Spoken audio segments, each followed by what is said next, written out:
এগুলো কি বলতো? এগুলো হচ্ছে ১৪ শাক। আজকে আমাদের নিয়ম ১৪ শাক, আর ১৪ শাক খেতে হয় আর ১৪ টা প্রদীপ দিতে হয়।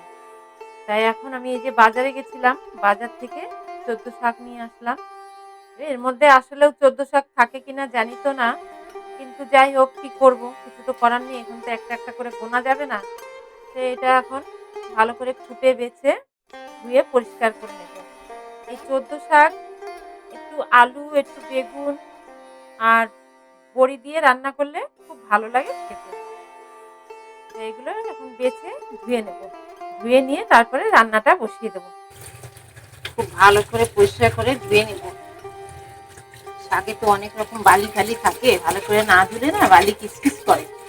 তাই খুব ভালো করে পরিষ্কার করে ধুয়ে নিই। এইটুকু শাকের দাম কত জানো? ৩০ টাকা। ১৫ টাকা শ। ২০০ শাক এনেছি ৩০ টাকা দিয়ে।